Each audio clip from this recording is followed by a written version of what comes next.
வாங்க தேனீக்களோட ஒரு சூப்பரான உலகத்துக்குள்ள போலாம். இன்னைக்கு நாம பார்க்க போறது இந்தியால இருக்கிற ரொம்பவே முக்கியமான 5 வகை தேனீக்களை பத்தி. ஒவ்வொன்னுக்கும் ஒரு தனி கதை இருக்கு.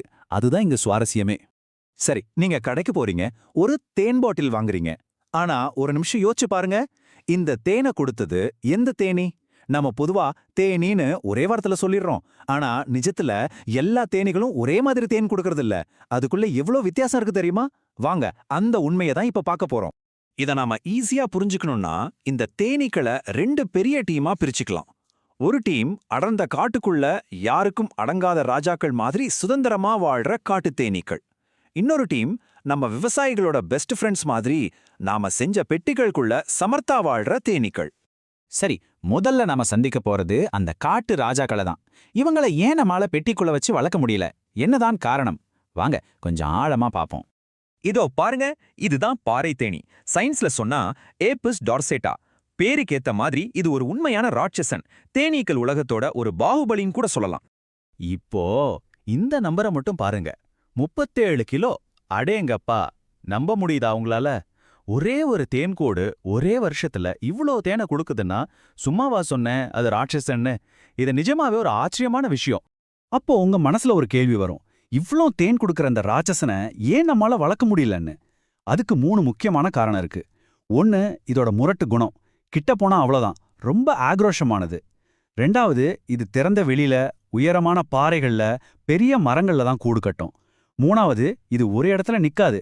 சீசனுக்கு ஏத்த மாதிரி மலையில இருந்து சமவெளிக்கும், சமவெளியிலிருந்து மலைக்குன்னு இடம் மாறிக்கிட்டே இருக்கும். இதனால தான் இதை நம்ம கட்டுப்பாட்டுல வச்சிக்கவே முடியறதில்ல. சரி, அந்த ராட்சசனை பார்த்துட்டோம். இப்ப நேரா அதுக்கு ஆப்போசிட் ஒரு குட்டி தேனீக்கிட்ட வந்திருக்கோம். இதுதான் சிறு தேனி, அதாவது ஏபிஸ் ஃப்ளோரியா. இது சைஸ்ல தான் சின்னது. ஆனா தேனி வளர்க்குறவங்களுக்கு இது கொடுக்கிற சவால்கள் ஒன்னும் சின்னது இல்ல. இப்ப பாத்தீங்களா, இயற்கையோட ஒரு மேஜிக்க. ஒன்னு மலையளவு பெருசு, இன்னொன்னு கொசு அளவு சிறுசு. ஆனா ரெண்டுக்கும் ஒரு பொதுவான குணம் இருக்கு. என்ன தெரியுமா? அந்த பெரிய பாறை தேனி மாதிரியே இந்த குட்டி தேனியும் திறந்த வெளியில ஒரே ஒரு சின்ன கூட்டை தான் கட்டும். அது மட்டும் இல்ல, அடிக்கடி இடத்தையும் மாத்திடும். அதனாலதான் இதையும் நம்மால பெட்டிக்குள்ள அடைச்சு வளர்க்க முடியறதில்ல. ஓகே, அடங்காத காட்டு தேனீக்களை பத்தி பார்த்துட்டோம். அப்போ முக்கியமான கேள்வி, நம்ம வீட்டுக்கு வர்ற தேன் பாட்டில்களுக்கு தேன் எங்கிருந்து தான் வருது? அதுக்கு காரணம் நம்ம விவசாயிகளோட கூட்டாளிகள் தான். வாங்க இப்போ அவங்கள பத்தி பார்க்கலாம். சொல்லப்போனா நம்ம தேன் தேவைக்கு முக்கியமான 3 தேனீ இனங்களை தான் நம்மால வளர்க்க முடியுது. அவங்க யாருன்னு தெரிஞ்சுக்க ஆர்வமா இருக்கீங்களா? இந்த 3 தேனீக்களுக்கும் ஒரு ஸ்பெஷல் குணம் இருக்கு. காட்டு தேனீக்கள் மாதிரி இல்லாம இவங்க இருட்டான பாதுகாப்பான இடத்துல, அதாவது மரப்பொந்து பாறை அடுக்குகள்ல நிறைய அடைகளை வச்சு கூடு கட்டுவாங்க. இந்த ஒரு குணம் தான் நமக்கு சாதகமா அமையுது. அதனாலதான் நாம செஞ்சு கொடுக்கிற மரப்பெட்டிகள் அவங்களுக்கு ஒரு நல்ல பாதுகாப்பான வீடா தெரியுது.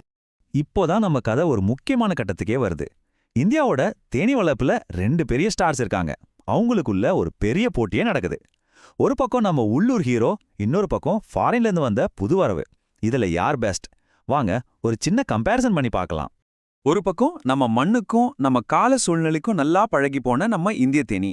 மறுபக்கம் அதிகமா தேன் கொடுக்கணுங்கிற ஒரே காரணத்துக்காகவே இத்தாலியிலிருந்து இறக்குமதி செய்யப்பட்ட ஒரு ஸ்பெஷலிஸ்ட் தேனி. இதுல எதை தேர்ந்தெடுக்கிறதுங்கிறது தான் தேனி வளர்க்குறவங்களுக்கு இருக்கிற பெரிய சவாலே. இந்த அட்டவணையை பாருங்க, உங்களுக்கே எல்லாம் தெளிவா புரியும்.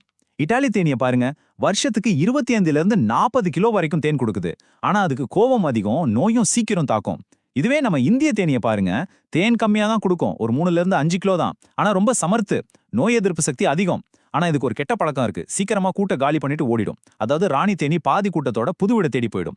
இப்ப நீங்களே சொல்லுங்க, அதிக தேன் முக்கியமா இல்ல ஆரோக்கியமான தேனீக்கள் முக்கியமா? ஆனா ஒரு நிமிஷம், இந்த கதையில இன்னும் ஒரு ஸ்பெஷல் கேரக்டர் இருக்கு. மத்த தேனீக்கள் மாதிரி இல்லாம இவங்க கொஞ்சம் யூனிக். இவங்க தான் கொசு தேனி. பேரு கொஞ்சம் வித்தியாசமா இருக்குல்ல? ஆமா, இந்த தேனியால கொட்ட முடியாது. அதுக்கு பதிலா எதிரிகளை கடிச்சு துரத்திடும். என்ன ஒரு விசித்திரமான தற்காப்பு முறை பாத்தீங்களா? அதோட தற்காப்பு முறை மட்டும் ஸ்பெஷல் இல்ல, அது வீடு கட்டுற விதமும் ரொம்பவே ஸ்பெஷல். மத்த தேனீக்கள் மாதிரி சுத்தமான மெழுக பயன்படுத்தாம செடிகளோட பிசின், கொஞ்சம் மண், மெழுகு எல்லாத்தையும் கலந்து செருமண் ஒரு டார்க் கலர்ல பிசுபிசுப்பான பொருளை உருவாக்கி அதுல தான் தான் கூட்டையே கட்டுது.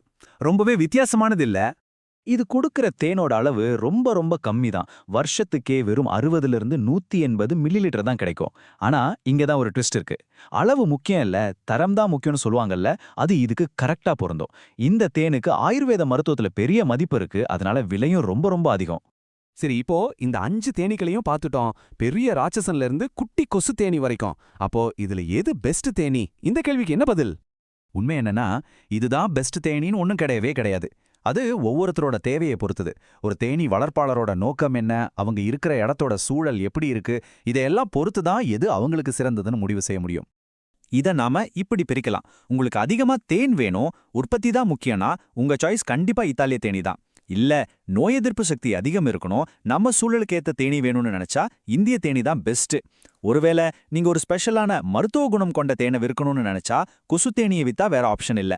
கடைசியா, நாம வளர்க்கவே முடியலனாலும் இன்னிக்கும் சந்தையில கிடைக்கிற காட்டு தேன்ல பெரும் பங்கு அந்த பாறை தேனியோடது தான். அதே நம்ம மறக்க கூடாது. இறுதியா உங்ககிட்ட ஒரு கேள்வி. இந்த உலகம் வேகமா மாறிக்கிட்டே இருக்கு, கிளைமேட் சேஞ்ச் பத்தி பேசுறோம். இந்த மாதிரி ஒரு சூழல்ல தேனோட எதிர்காலத்துக்கு நாம யாரை அதிகமா நம்ப போறோம்?